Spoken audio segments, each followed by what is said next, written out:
Everyone, स्वागत है आपका इस amazing and awesome platform of PW. I am your very own Shigraf ma'am and I hope you all are doing good and I am also super duper cool. So बेटा, आज के इस lecture में हम हिस्ट्री का 4th chapter tribal, dikus and the vision of golden age के बारे में पूरे चैप्टर को पढ़ेंगे। तो आज के इस चैप्टर में हम पढ़ेंगे कि ब्रिटिशर्स जो है, जो ईस्ट इंडिया कंपनी है, अब कैसे कैसे ट्राइबल लाइफ में अपने कॉलोनियल रूल से, ब्रिटिश के रूल से कैसे कैसे ट्राइबल्स के लाइफ में कुछ कुछ चेंजेस आने लगे थे और उसके लिए ट्राइबल पीपल ने क्या किया।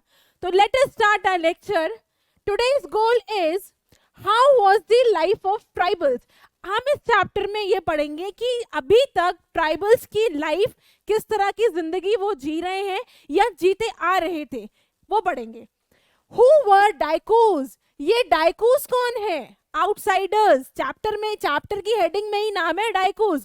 कौन है ये डाइकूज? उसके बारे में पढ़ेंगे, कौन है ये। How did डाइकूज enslave the tribals? कैसे डाइकूज ने, इन आउटसाइडर्स ने, बेटा डाइकूज का मतलब क्या है? डाइकूज का मतलब यहाँ पे है दीज आउटसाइडर्स, यानी ये ब्रिटिशर्स। तो कैसे ब्रिटिशर्स ने जो है इन ट्राइबल पीपल को अपना गुलाम बना लिया था, एनस्लेव बन गए थे ट्राइबल्स। ठीक है, ये भी पढ़ेंगे। Then we will study how the life of tribals changed under the British rule, यानी कि इन ट्राइबल लोगों की कैसे जिंदगी बदल गई थी ब्रिटिश रूल के आने से। ठीक है, and we will study about the problems that this person Birsa Munda face, और उन्होंने वो कौन से एफर्ट्स किए थे इन प्रॉब्लम्स को रिजॉल्व करने के लिए। अब ये बिरसा मुंडा कौन है? बेटा बिरसा जो है वो एक आदमी का नाम है और मुंडा उनकी ट्राइब का नाम है। ठीक है, तो बिरसा मुंडा जो है बेटा, ये झारखंड में छोटा नागपुर के गांव और जंगलों में घूमते थे। लोगों का कहना यह था कि उनके पास कुछ जादुई शक्ति है, मिरेकलस पावर्स है उनके हाथ में, कि वो किसी भी बीमारी को ठीक कर सकते हैं, या जो भी ग्रेन्स हैं, जो अनाज है, उसको दुगना चौगना कर सकते हैं। और बिरसा मुंडा का कहना यह था कि मुझे तो भाई भगवान ने भेजा है ताकि इन लोगों की मैं प्रॉब्लम्स को, इन लोगों की परेशानियों को मैं दूर कर सकूं। ठीक है, तो इस पर्टिकुलर इंसान के बारे में हम पढ़ेंगे कि कौन कौन सी वो प्रॉब्लम्स थी जो उन्होंने फेस करी थी, बेसिकली मुंडा ट्राइब्स ने फेस करी थी, एंड उसके लिए उन्होंने क्या किया था। ठीक है, then tribal groups and their lifestyle. So basically ये ट्राइबल ग्रुप्स हैं, दीज आर 4 ग्रुप्स। कुछ थे हमारे झूम कल्टीवेटर्स थे, अभी इन सबको हम एक एक करके डिटेल में पढ़ेंगे। सम वर झूम कल्टीवेटर्स। ठीक है, कुछ क्या थे? हर्डर्स ऑफ एनिमल्स, जानवरों के झुंड के साथ चलते थे, रहते थे। देन सम वर हंटर्स, क्या कर रहे हैं? शिकार कर रहे हैं। एंड गैदरर्स, इकट्ठा कर रहे हैं फॉरेस्ट में जो भी उनको मिल रहा है, चाहे वो फ्रूट्स हैं उनके, चाहे वेजिटेबल्स हैं, चाहे नट्स हैं, चाहे लकड़ी है, जो भी उनको फॉरेस्ट से मिल रहा है उसको इकट्ठा कर रहे हैं। कुछ ऐसे भी लोग थे। And some were settled cultivators, और कुछ क्या थे? एक जगह रह रहे थे, एक जगह रह के खेती बाड़ी कल्टीवेशन कर रहे थे। ठीक है, तो ये है कुछ 4 ग्रुप्स ट्राइबल्स के। Late us study one by one in detail. सबसे पहले हम पढ़ते हैं झूम कल्टीवेटर्स के बारे में। तो क्या है बेटा, ये कहाँ रहते हैं? ये हमारे रहते हैं in the hilly and forested tracts of north east and central India, यानी ये नॉर्थ ईस्ट और सेंट्रल एरिया के पहाड़ी और जंगलों के इलाके में रहते हैं ये लोग। ठीक है, क्या करते हैं? दे कल्टीवेशन करते हैं, ये खेती बाड़ी करते हैं on small patches of land, यानी जमीन के छोटे छोटे टुकड़ों पे, छोटे छोटे हिस्सों पे क्या कर रहे हैं? खेती बाड़ी कर रहे हैं। ठीक है, एंड ये खेती बाड़ी मोस्टली कर कहाँ रहे हैं? जंगलों में कर रहे हैं, जो कि जंगलों में रहते हैं। ठीक है, तो ये है झूम कल्टीवेटर्स का थोड़ा बहुत description, and you can see कि ये झूम कल्टीवेशन कैसे हो रही है। आप इस पिक्चर में देख सकते हैं कि यहाँ पे आपको ग्रीन ग्रास दिख रही है, लेकिन यहाँ आपको सब ब्लैक दिख रहा है। ठीक है, होता क्या है, अभी हम चलिए पढ़ते हैं कि झूम कल्टीवेशन क्या होती है। क्या होता है बेटा कि the trees, cut the trees top, axe, then burn the vegetation to clear the land for cultivation. देखो बेटा क्या होती है झूम कल्टीवेशन, कि जो है, जो लंबे लंबे पेड़ हैं उनके टॉप्स को, सी ट्री टॉप्स, यानी उनके सबसे ऊंचे वाले पार्ट को क्या कर देते हैं? कट कर देते हैं। किससे कर देते हैं? कुल्हाड़ी से कर देते हैं। ठीक है, ताकि जो धूप है वो नीचे जमीन पर आ सके, ठीक है। उसके बाद जमीन पे जो भी वेजिटेशन होती है, थोड़ी बहुत जो भी घास फूस है, जो भी है, उसको क्या कर देते हैं, उसको जला देते हैं, ठीक है। क्यों जला देते हैं? ताकि सॉइल जो है वो फर्टाइल हो जाए। उसके बाद क्या करते हैं, स्प्रेड एश यानी राख जो है, to make the land fertile. यहाँ पे जो है, जो जलाने के बाद राख है उसको क्या कर देते हैं, फैला देते हैं जमीन पे, ताकि जो मिट्टी है वो क्या हो जाए, फर्टाइल हो जाए, ठीक है। यूज होए। अब ये होए क्या है, ये आपने देखा होगा कि फावड़ा देखा है, क्या करते हैं, सीमेंट और बालू मिलाने में काम आता है ना ये फावड़ा, तो वो उसी का यूज करते हैं यहाँ पे फॉर स्क्रैचिंग, यानी एशेस को, राख को और मिट्टी को मिलाने में, ऊपर नीचे करने में, स्क्रैच करने में इसका इस्तेमाल करते हैं। और फिर क्या करते हैं बेटा, सीड ब्रॉडकास्टिंग करते हैं। मैम सीड ब्रॉडकास्टिंग का मतलब क्या है बेटा, यहाँ पे देखिए वो सीड को ब्रॉडकास्ट कर रहे हैं, प्लाउ नहीं कर रहे हैं, वो उसको उसमें जमीन में बो नहीं रहे हैं, सीड को ब्रॉडकास्ट कर रहे हैं। जैसे न्यूज ब्रॉडकास्ट होती है, हर जगह फैलाई जाती है न्यूज, ऐसे ही सीड ब्रॉडकास्टिंग है, यानी कि जो सीड है, जो बीज है, उसको क्या कर दिया, हर जगह उसको फैला दिया। आया समझ में? उसके बाद क्या होता है, आफ्टर हार्वेस्टिंग, जब फसल तैयार हो जाती है और काट दी जाती है, मूव टू अनदर फील्ड, फिर वो क्या करते हैं, उस जमीन को छोड़ के वो दूसरी जमीन पे, दूसरे फील्ड पे चले जाते हैं। एंड हार्वेस्टेड फील्ड, ये जो हार्वेस्टेड फील्ड है, जहां अभी उन्होंने ये खेती करके क्रॉप उगाया है, is left fallow for several years. Fallow का मतलब हुआ बेटा कि यहाँ पे उस जमीन को उन्होंने क्या कर दिया, कई सालों तक ऐसे ही छोड़ दिया। तो ये है आपकी पूरी झूम कल्टीवेशन, ठीक है। उसके बाद हम पढ़ते हैं हंटर्स एंड गैदरर्स के बारे में। देखो नाम से ही लग रहा है, हंटर्स यानी ये शिकार कर रहे हैं, गैदर कुछ तो इकट्ठा कर रहे हैं ना ये, ठीक है। तो क्या है ये, live in the forest of Odisha, Khond tribe, ठीक है। कौन सी ट्राइब है ये खोंड ट्राइब है, और ये कहाँ रहती है, ओडिशा में मिलती है, ओडिशा में रहते हैं ये लोग, ठीक है। उसके बाद क्या है, गैदर्ड फॉरेस्ट प्रोड्यूस। अब मैम फॉरेस्ट प्रोड्यूस क्या है बेटा, फॉरेस्ट प्रोड्यूस होता है कि जो भी इन्हें जंगलों से मिल रहा है, मैंने आपको बताया जैसे कि वो फल हो सकते हैं, वो सब्जियां हो सकती हैं, लकड़ी हो सकती है, नट्स हो सकते हैं, बहुत सारी चीजें हमें जंगलों से मिलती है। इनको ये यहाँ जो भी इनको जंगलों से मिलता है, वो उसको क्या कर रहे हैं, गैदर करते हैं, इकट्ठा करते हैं। एंड हंटेड एनिमल्स कलेक्टिवली, और शिकार करने भी एक साथ इकट्ठा जाते हैं, अलग अलग शिकार करने नहीं जाते हैं, ठीक है। देन खाते क्या है, फ्रूट्स एंड रूट्स, ठीक है। फ्रूट्स और रूट्स ये खाते हैं, और अपना खाना किससे बनाते हैं, कुक्ड फूड फ्रॉम साल एंड महुआ ऑयल, इनके तेल से, इस तेल से वो अपना खाना बनाते हैं, ठीक है। इनके बीज से क्या करते हैं, तेल एक्सट्रैक्ट करते हैं, निकालते हैं, और फिर इससे खाना बनाते हैं। And what, use shrubs and herbs, ये यूज करते हैं काहे के लिए, for medicinal purpose. Medicinal purpose का मतलब क्या है भाई, बीमार भी तो पड़ते होंगे, जब बीमार पड़ते हैं तो भाई दवाई चाहिए, दवाई के लिए क्या यूज करते हैं, in shrubs and herbs like tulsi, mint, neem, ये सब श्रब्स है ना, हर्ब्स है ना ये सब, तो इसका इस्तेमाल करते हैं for medicinal purpose. And then sold forest produce in local market, और जो भी ये फॉरेस्ट प्रोड्यूस है, जो ये इकट्ठा कर रहे हैं, ये इकट्ठा करते हैं, वो क्या करते हैं, उसको अपने लोकल मार्केट में बेच देते हैं, ठीक है। अब पढ़ते हैं लोकल वीवर्स और ये जो लेदर वर्कर्स हैं।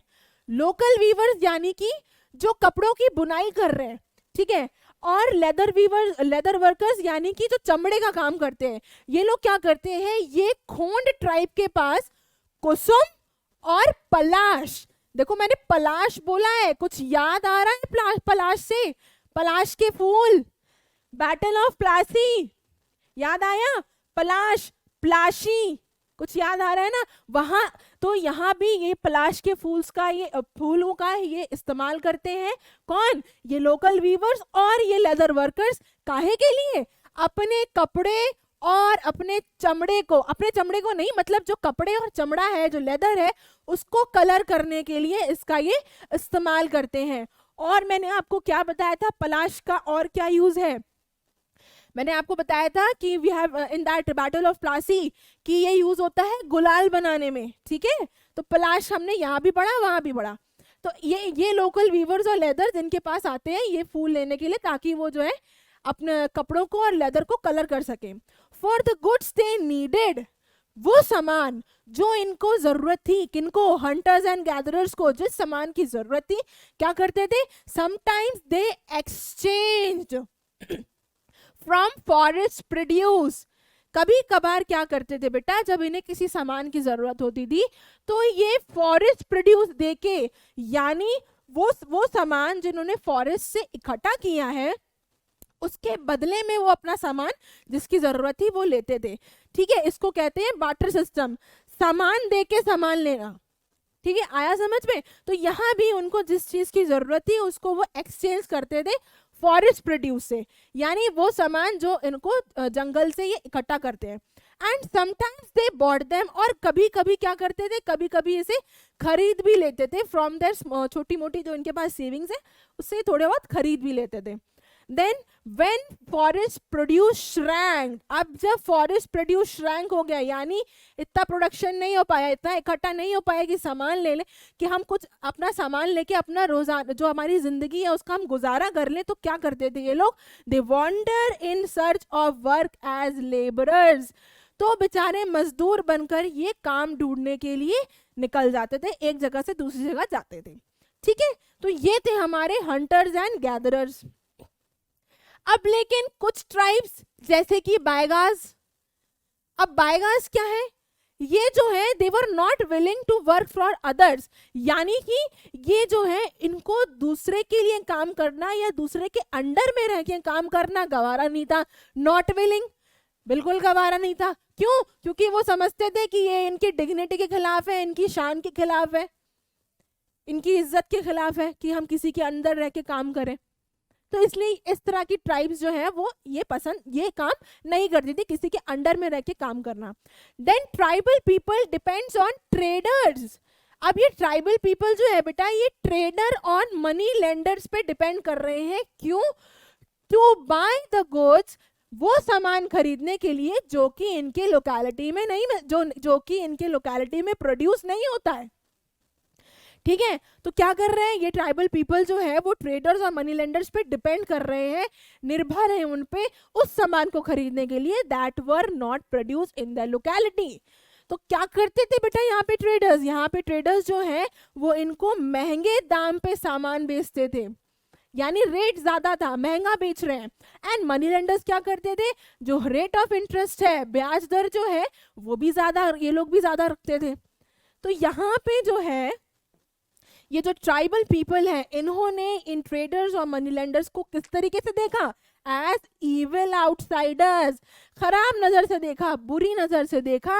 And cause of their depth and poverty, और इनको जिम्मेदार ठहराया उनका कर्जदार होने की वजह ये बने और गरीबी की वजह भी ये है। ऐसा ट्राइबल्स ने कहा, मतलब कहा क्या उन्होंने, ऐसा ट्राइबल्स ने बोला कि ये हमारे कर्जदार होने के और हमारे गरीबी की ये वजह है, ठीक है। अब हम पढ़ते हैं हर्डर्स ऑफ एनिमल्स। अब हर्डर्स ऑफ एनिमल्स का मतलब क्या हुआ कि वो वाले लोग जो जानवरों के साथ रहते हैं और उन जानवरों के झुंड के साथ चलते भी हैं, ठीक है। तो क्या है, सम वर कैटल हर्डर्स। कैटल हर्डर्स का मतलब क्या हुआ बेटा, कैटल हर्डर्स का मतलब हुआ कि आपके ये गाय भैंस, ठीक है। क्या कहाँ है ये, these are Van Gujjars of Punjab hills, ठीक है, पंजाब हिल्स में, एंड लाबादिस ऑफ आंध्र प्रदेश, ये यहाँ के थे। दीज हर्डर्स, ये लोग यहाँ रहते हैं, ठीक है। अब उसके बाद आते हैं आपके शेफर्ड्स। शेफर्ड्स कौन है बेटा, भेड़, शीप्स, जो इनकी रेयरिंग करते हैं उनको शेफर्ड्स कहते हैं। ये कहाँ है, इनको क्या कहते हैं, इनकी क्या नाम है इनका, गद्दिस ऑफ कुल्लू। कुल्लू बेटा कहाँ पड़ता है, मनाली के जाने के रास्ते में कुल्लू पड़ता है, और कुल्लू की ना शॉल्स बहुत फेमस है, ठीक है। तो ये लोग वहां रहते हैं कुल्लू में। देन सम वर गोट रियरर्स, कुछ बकरियां पाल रहे हैं, तो ये लोग कहाँ हैं, इनको क्या कहते हैं, बकरवाल्स ऑफ कश्मीर। कश्मीर क्या है, जन्नत है, हेवन, बहुत खूबसूरत है, ठीक है। तो कुछ लोग यहाँ, these goat raiders they live here. तो ये सारे जो हैं, चाहे कैटल हर्डर हो, चाहे आपका शेफर्ड हो, चाहे आपका गोट रेडर हो, ये क्या है? These are all pastoralist. ये क्या है? पैस्टोरलिस्ट है। मतलब क्या हुआ? शीप्स और कैटल्स के फार्मर, उसको कहते हैं पैस्टोरलिस्ट। और ये क्या करते हैं बेटा कि ये मूव करते हैं विद देयर हर्ड्स, अपने जानवरों के झुंड के साथ, अकॉर्डिंग टू द सीजन, मौसम के हिसाब से ये अपनी जगह बदल रहे हैं। जैसे कहीं ठंडी पड़ रही है तो कहीं गर्म मौसम में आ गए, कहीं गर्मी बहुत पड़ रही है तो थोड़ी ठंडी जगह पे चले गए। तो सीजन के हिसाब से ये अपना जो जगह है रहने की वो चेंज करते हैं। And when the grass on the place, जब कहीं की घास जो है, किसी जगह की घास जब खत्म हो जाती है तो भी ये एक जगह से दूसरी जगह शिफ्ट कर जाते हैं। क्यों? क्योंकि उनके जानवरों को चाहिए चरना, खाना चाहिए, और घास वहां है नहीं तो क्या करेंगे वहां रह के, ठीक है। तो इस वजह से भी वो अपनी जगह बदल देते हैं। तो these were herders of animals. अब हम पढ़ते हैं सेटल्ड कल्टीवेटर्स। सेटल्ड कल्टीवेटर्स देखो नाम से ही है, सेटल्ड यानी एक जगह टिक के ये लोग वहां एक जगह रह रहे हैं, वहीं खेती कर रहे हैं, ठीक है। Cultivated fields in one place year after year, यानी एक ही जगह पे रह के ये साल दर साल उसी जमीन पर खेती बाड़ी कर रहे हैं। Then got rights over the land on which they lived, यानी उनका उस जमीन पर मालिकाना हक है जिस जमीन पर ये रह रहे हैं, ठीक है। Then land also belong to clan. Ma'am clan क्या है? क्लैन होता है बेटा कई सारे फैमिलीज के ग्रुप को कहते हैं क्लैन, ठीक है। तो क्या है, ये लैंड जो है ये क्लैन की भी थी, मतलब कई सारे फैमिली, ग्रुप ऑफ फैमिलीज की थी ये जमीन, ठीक है। उसके बाद पढ़ते हैं some people of clan became more powerful, जिन्हें चीफ्स कहते हैं। अब मोर पावरफुल का मतलब ये नहीं कि हट्टे कट्टे तंदुरुस्त है, नहीं। मोर पावरफुल का मतलब बेटा ये है कि उनके हाथ में कुछ पावर्स है, ठीक है। तो उनको हम कहते हैं chiefs. And rented their land to others for cultivation, और वो अपनी लैंड जो है वो दूसरों को रेंट पे देते हैं, मतलब उधार क्या मतलब कहते हैं कि आप आके हमारी जमीन पर खेती बाड़ी करिए, तो रेंट पे दे दी, ठीक है।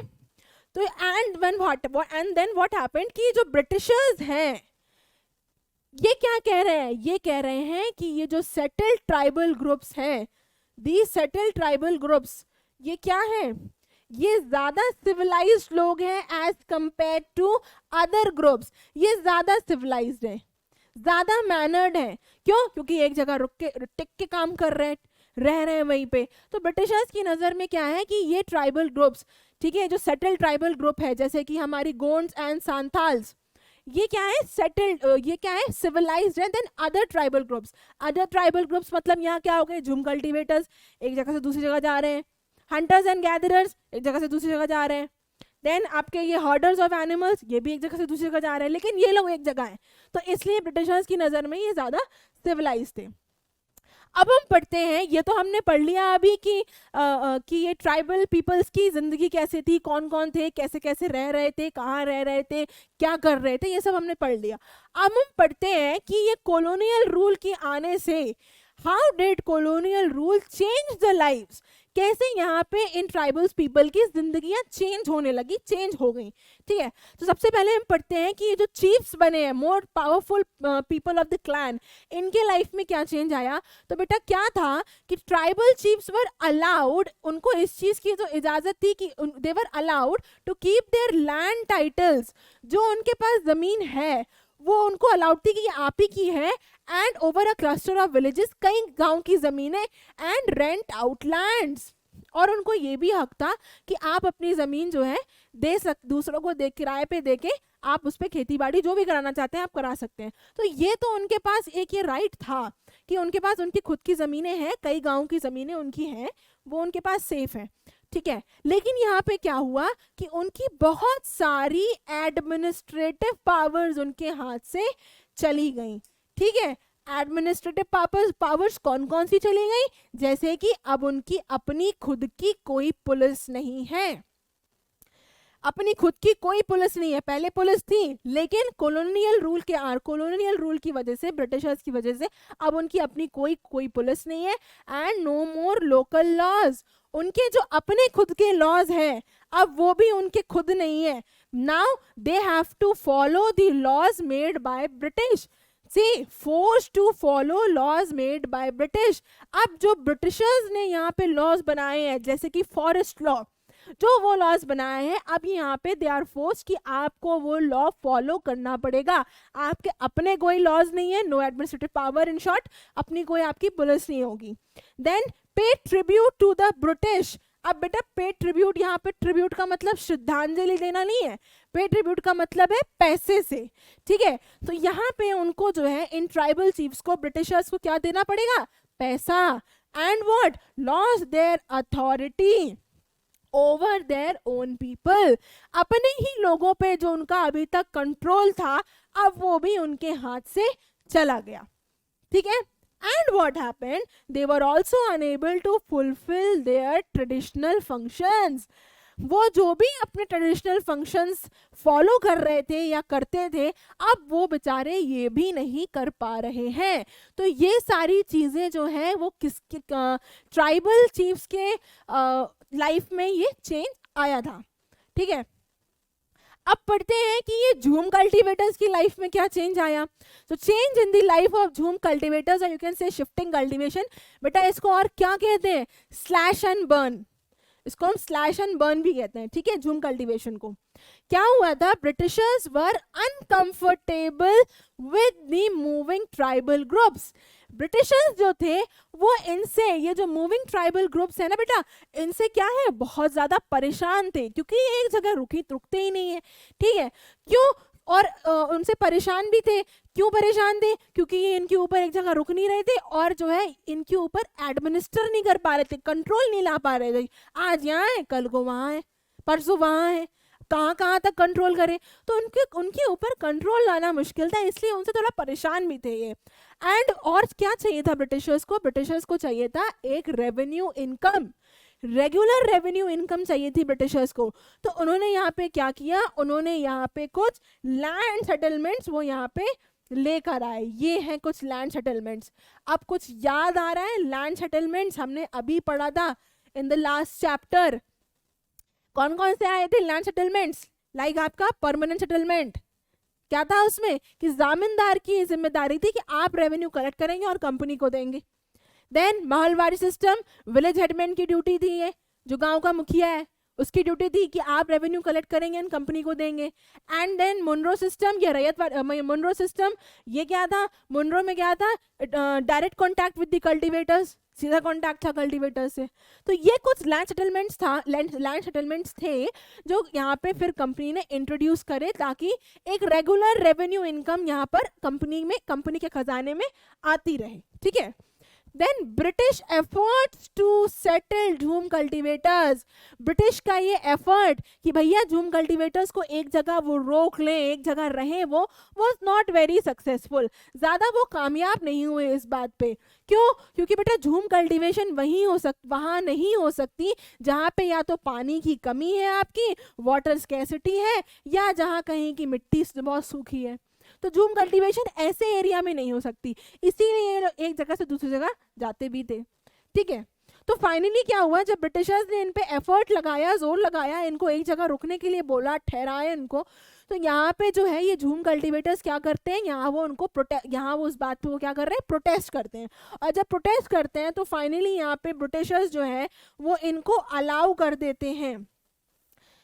फाइनली यहाँ पे ब्रिटिशर्स जो है इनको अलाउ कर देते हैं कि ठीक है भाई, हाँ आप जो है यहाँ पे अपनी झूम कल्टीवेशन जो है वो आप कर सकते हैं in some part of the forest, जंगल के एक किसी हिस्से में। वो ब्रिटिशर्स कहते हैं कि ठीक है भाई, हम मानते हैं आपकी बात और अब आप यहाँ पर झूम कल्टीवेशन कर सकते हैं। तो यहाँ पे उनको कह दिया जाता है।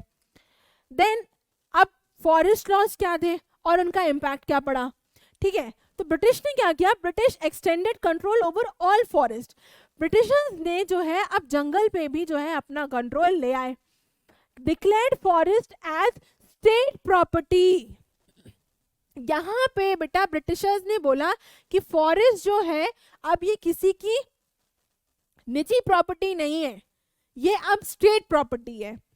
ठीक है, फॉरेस्ट पे कंट्रोल आ गया, फॉरेस्ट को बोला स्टेट प्रॉपर्टी, किसी की पर्सनल प्रॉपर्टी नहीं है।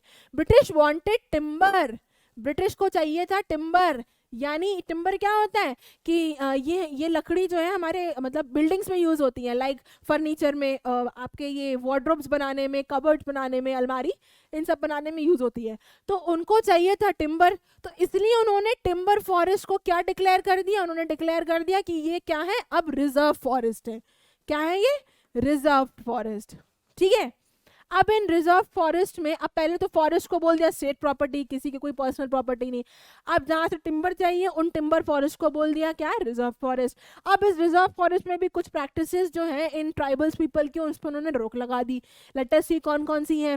रिजर्व फॉरेस्ट में लोगों का चलना फिरना, मूवमेंट, पीपल्स मूवमेंट, और क्या, झूम कल्टीवेशन, हंटिंग, और क्या क्या, फ्रूट्स कलेक्शन, ये सब क्या कर दिया, प्रोहिबिटेड, मना कर दिया।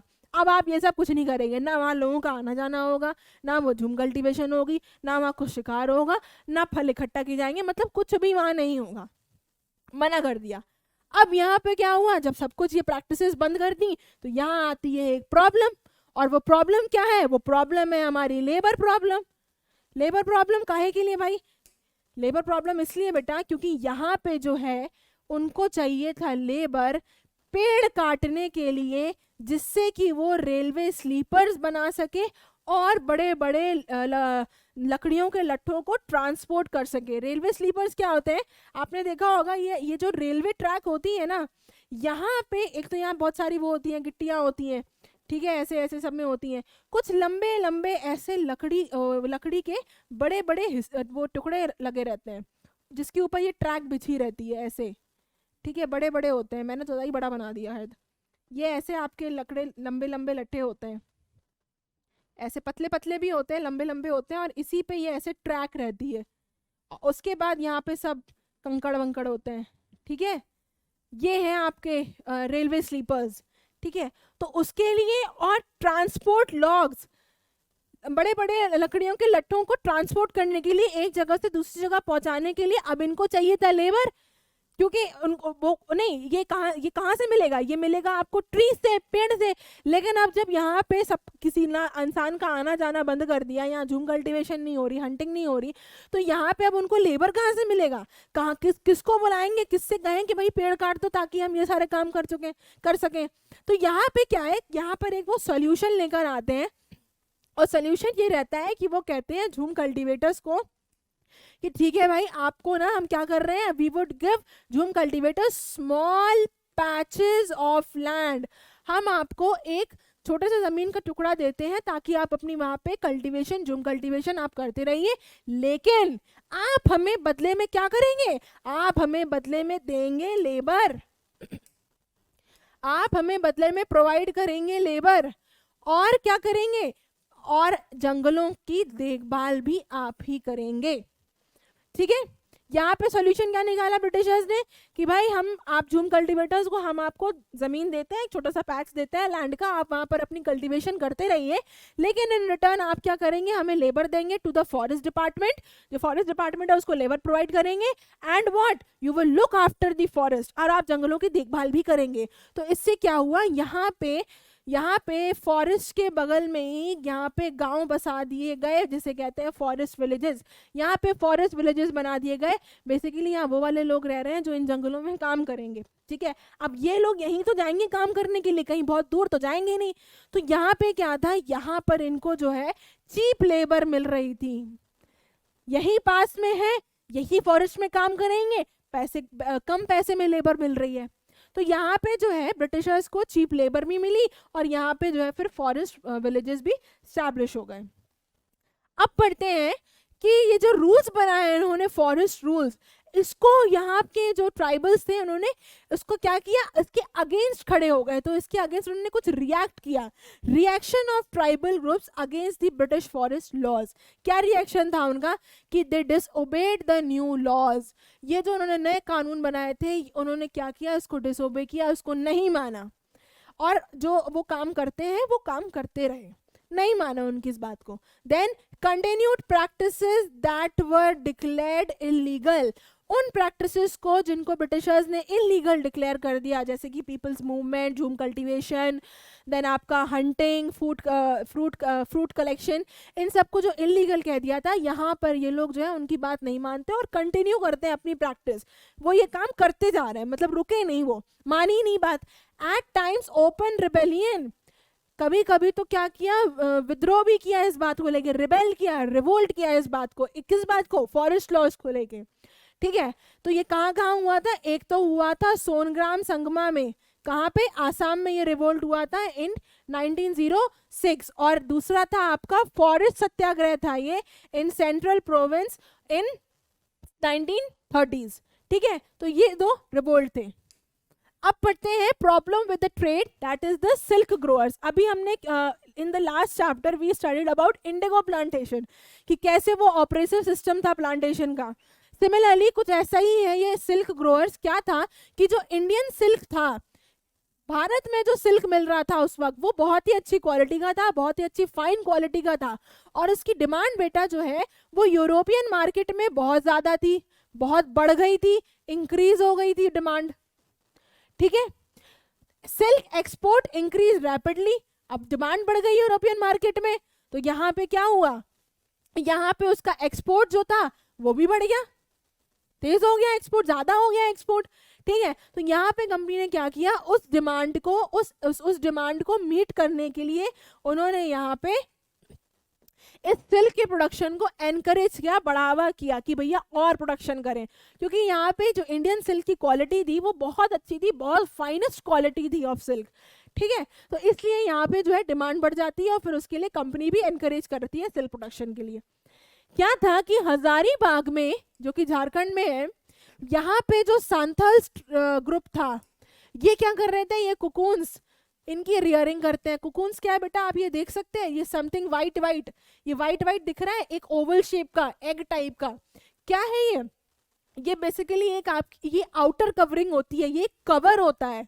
किसका होता है, ये धागों का, थ्रेड्स का एक कवर होता है, जिसके अंदर कोई भी कीड़ा जो है वो अपने आप को सेफ रखता है, प्रोटेक्ट रखता है. ठीक है, तो ये इन कुकून्स की ये रियरिंग करते थे. ठीक है, अब क्या हुआ कि traders send their agents, traders जो है वो अपने एजेंट्स को भेजते थे और इन ट्राइबल लोगों को, इन ट्राइबल पीपल को क्या करते हैं, इनको लोन्स देते हैं.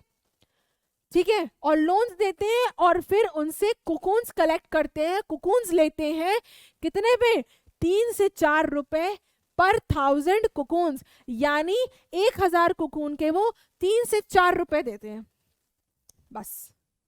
ठीक है, ये यहाँ पे कर रहा है. ट्रेडर्स जो है वो अपने एजेंट्स को भेजते हैं और फिर वो एजेंट्स जो है इन ट्राइबल पीपल को लोन देते हैं और फिर उनसे कुकून्स 3 से 4 रुपए पर 1000 कुकून्स लेकर आते हैं.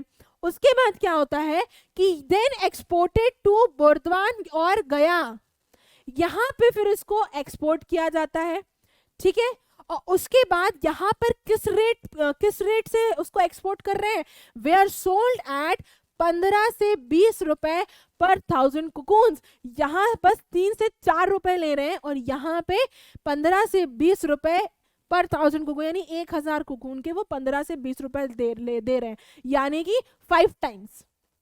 ठीक है, देन द मिडल मैन, अब ये जो मिडल मैन है, जो बीच का आदमी है, ये क्या कर रहा है, कौन है ये मिडल मैन, जो ये सौदा करा रहा है, डील कराता है between the exporters and silk growers. इनके बीच में जो आदमी इन दोनों के बीच में जो डील कराता है उसे कह रहे हैं मिडल मैन.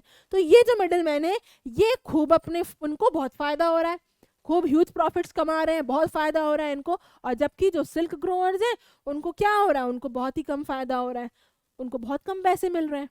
तो ये है हमारा हजारीबाग में सांथाल्स जो कुकून्स की रियरिंग कर रहे हैं. ठीक है, उनके साथ ये हो रहा है.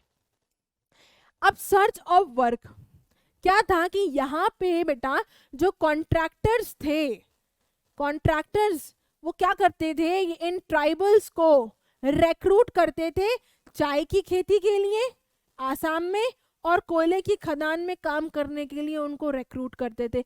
इन सर्च ऑफ वर्क, काम जब जब ढूंढ रहा है इंसान, काम करना है उसे, तो यहाँ पे कॉन्ट्रैक्टर्स जो है बेटा चाय की खेती, चाय के खेतों में काम करने के लिए और कोयले की खदान में काम करने के लिए इन ट्राइबल्स पीपल को रिक्रूट करा। ठीक है, क्या किया इन कॉन्ट्रैक्टर्स ने कि उनको जो है लो वेजेस पे करे, यानी उनको पैसा कम दिया, जितनी उनकी मजदूरी है उससे उनको कम पैसा दिया।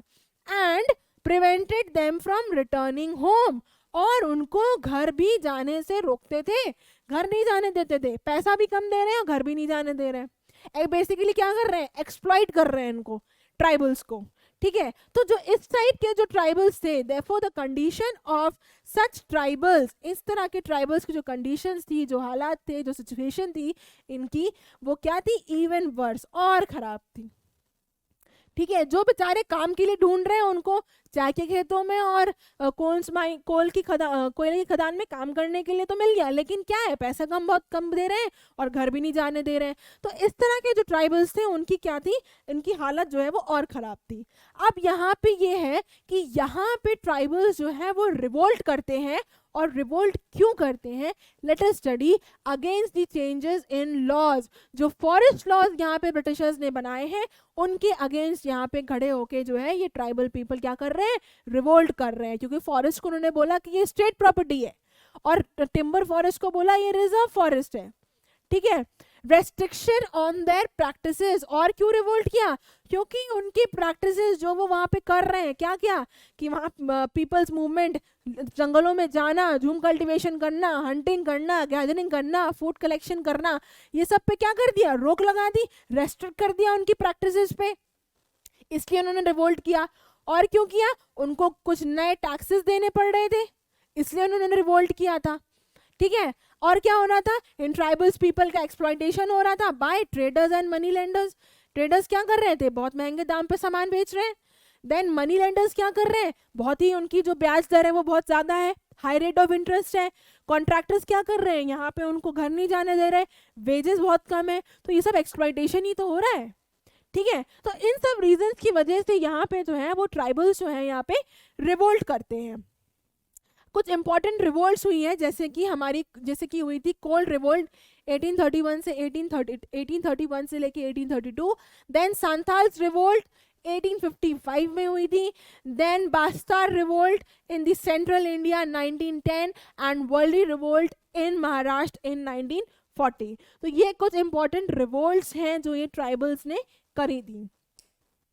अब हम पढ़ते हैं बिरसा मुंडा के बारे में। मैंने आपको बताया बिरसा एक आदमी का नाम है और मुंडा उनकी ट्राइब का नाम है। ठीक है, बिरसा मुंडा जो है वो 1870 में पैदा हुए थे इन अ पुअर फैमिली, एक बहुत ही गरीब परिवार में ये बिरसा मुंडा जो है वो पैदा हुए थे। Then heard tales of Mundas uprising of the glorious past. इन्होंने मुंडास की जो ग्लोरियस पास्ट था, जो बीता हुआ कल था, जो शानदार कल निकल गया है, जो डाइकूज ब्रिटिशर्स के आने से पहले जो कल, इनका जो बीता हुआ कल था, उसके बारे में इन्होंने बहुत सारी जो है कहानियां सुनी हुई थी कि कैसे यहाँ पे मुंडा ट्राइब जो है यहाँ पे कैसे पहले शान से अपना रह रही थी, अपना जो उनका ट्राइब है। Went to local missionary school। Birsa Munda जो है वो वहाँ के मिशनरी स्कूल में जाते थे एंड वहाँ पे क्या कर रहे हैं, हर्ड रिलीजियस स्पीचेस, और वहाँ पे उनकी जो रिलीजियस स्पीचेस है उनको बैठ के वो सुनते थे मिशनरी स्कूल्स में। Then what happened, missionaries told Mundas. अब मिशनरीज, ये जो मिशनरीज हैं, इन्होंने मुंडा ट्राइब से क्या बोला, इन्होंने बोला टू बिकम गुड क्रिश्चियंस। उन्होंने बोला कि भैया बढ़िया अच्छे क्रिश्चियंस बन जाइए। यानी यहाँ किसकी बात हो रही है, यहाँ क्रिश्चियन में कन्वर्जन की बात हो रही है कि आप क्रिश्चियंस बन जाइए, कन्वर्जन करने को कह रहे हैं। ठीक है, और क्या कर रहे हैं, आप अपनी जो बैड प्रैक्टिसेस हैं इनको भी छोड़ दीजिए। बेसिकली वहाँ ये जो मिशनरीज हैं यहाँ पे ये कह रहे हैं कि आप जो है क्रिश्चियन बन जाइए और आपकी जो बैड प्रैक्टिसेस हैं उनको छोड़ दीजिए, अगर आप चाहते हैं कि जो मुंडास का ग्लोरियस पास्ट है, जो शानदार कल निकल गया, जिस तरीके से मुंडास रह रहे थे, बीता हुआ कल ग्लोरियस चमकता हुआ, वो अगर वापस चाहिए है आपको तो आपको क्या करना पड़ेगा, एक तो क्रिश्चियन बन जाइए और दूसरा अपनी जो खराब चीज़ें, खराब आदतें हैं, शराब पीना, भाइयों को मारना, ये सब जो है आप छोड़ दीजिए, बंद कर दीजिए। Birsa also spent time with the prominent Vaishnav preacher. Birsa Munda ने वैष्णव प्रीचर के साथ भी अपना कुछ समय बिताया। कुछ उसने मिशनरी स्कूल्स में दिए, वहां पर उनकी बातें सुनी, और कुछ यहाँ पे वैष्णव प्रीचर के साथ अपना टाइम बिताया। अब यहाँ पे क्या है, बिरसाज मूवमेंट एम्ड एट, अब बिरसा का बेसिकली मूवमेंट जो है इन मिशनरीज और दिस वैष्णव दिस क्या ये आपके वैष्णव प्रीचर और मिशनरीज, इनसे इन्फ्लुएंस होकर यहाँ पे बिरसा जो है यहाँ पर एक मूवमेंट करते हैं। मूवमेंट क्या है, बेसिकली वो चाहते हैं कि जो ट्राइबल्स की सोसाइटी है उसमें सुधार आए, कुछ उसमें वो कुछ बेहतर कर सकें। देन व्हाट, उनकी मूवमेंट का एम ये था कि कुछ सोसाइटी में बेहतर हो पाए। Then to give up drinking liquor, यहाँ पे वो चाहते थे कि जो है यहाँ पे अब लोग जो है शराब पीना छोड़ दें। Then to clean their villages, गाँव में सफाई रखें। And stop believing in the witchcraft and sorcery, यानी यहाँ पे जो है जो काला जादू है, जादू टोना है, ब्लैक मैजिक, उसमें जो है वो अब लोग यकीन नहीं करे, बंद कर दे यकीन करना। तो this was some of the you can say aims की, जिसपे this was the some of the Birsa's movement और एम्स, ठीक है। अब यहाँ पे movement led by Birsa Munda, Birsa Munda ने यहाँ पे क्या जो मूवमेंट करी थी उसका क्या एकदम क्या वो चाहते थे, क्या वो फॉलोअर्स से कह रहे थे, वो बोल रहे थे। इन 1895 उन्होंने अपने फॉलोअर्स से बोला, उन्होंने बोला कि भैया हमें अपना बीता हुआ कल जो है, जो हमारा ग्लोरियस पास्ट है, हमें उसे क्या करना है, रिकवर करना है, वापस लाना है अपने उस सुनहरे पल को। जिस तरह से हम पहले थे इन डायकोस एंड ब्रिटिशर्स के आने से पहले, हमें वो अपना पल वापस लाना है। Then he urged people to work on their lands. Birsa Munda ने अपने जो लोग हैं जो उनसे कहा कि भैया आप अपने अपने ज़मीनों पे रहिए, अपने अपने ज़मीनों पे काम करिए, सेटल डाउन वहीं रहिए, एंड कल्टीवेट देयर फील्ड्स, और वहाँ पर अपनी खेती बाड़ी जो भी आप करते चले आ रहे हैं वो सब करिए, ठीक है। तो ये सब चीज़ें जो है वो बिरसा मुंडा ने अपने लोगों से कहा था। He targeted the missionaries, money lenders, Hindu landlords and the government. यहाँ पे बिरसा मुंडा जो है बेटा वो किन पे, मिशनरीज पे, मनी लेंडर्स पे, हिंदू लैंडलॉर्ड्स पे, यहाँ पे क्या करते हैं, उनको टारगेट करते हैं, यानी उनको यहाँ पे वो जो है उनको जिम्मेदार ठहराते हैं, responsible for the Munda suffering. यानी यहाँ पे वो कहते हैं कि जो भी मुंडा ट्राइब में आज हो रहा है उनके जिम्मेदार कौन है, उनके जिम्मेदार हैं ये मिशनरीज, ये मनी लैंडर्स, ये Hindu landlords and the government. अब बिरसा मुंडा ने इनको क्यों टारगेट किया, वाई बिरसा टारगेटेड देम, तो गवर्नमेंट को क्यों किया था, क्योंकि गवर्नमेंट की जो लैंड पॉलिसीज थी वो इनके ट्रेडिशनल लैंड सिस्टम को क्या कर रही थी, खराब कर रही थी, डिस्ट्रॉय कर रही थी, बेसिकली फॉलो नहीं कर पा रहे थे वो इस चीज, अपने ट्रेडिशनल लैंड सिस्टम्स को, ठीक है। तो यहाँ पे इसलिए जो है वो गवर्नमेंट को टारगेट करा उसने, basically for land policies. Then Hindu landlords और मनी लेंडर्स को क्यों किया, क्योंकि ये लोग उनकी ज़मीन ले लेते थे। अब कैसे, मनी लेंडर्स ने क्या किया, इनको लोन दिया, अब जब वो लोन नहीं चुका पाए तो उन्होंने उनकी ज़मीन छीन ली। तो इस वजह से उसने यहाँ पे बिरसा मुंडा ने हिंदू लैंडलॉर्ड्स और मनी लेंडर्स को भी यहाँ पे टारगेट किया, एंड मिशनरीज को भी यहाँ टारगेट किया। वहाँ बैठ के उनकी बातें भी सुनी, लेकिन बाद में उसने बिरसा मुंडा ने मिशनरीज को भी टारगेट किया। काहे के लिए, एक तो क्रिटिसाइज, क्योंकि मिशनरीज क्या है, उनके ट्रेडिशनल कल्चर को क्रिटिसाइज कर रहे हैं, और दूसरी चीज़ क्या है, दूसरी चीज़ ये है कि वो कन्वर्जन की बात कर रहे हैं कि आप क्रिश्चियंस बन जाइए, अपनी जो बैड प्रैक्टिस उसको छोड़ दीजिए अगर आप चाहते हैं कि आपका जो है ग्लोरियस पास्ट वापस आ जाए। तो यहाँ पे इन वजहों की वजह से यहाँ पे बिरसा मुंडा ने जो है इन लोगों को टारगेट किया।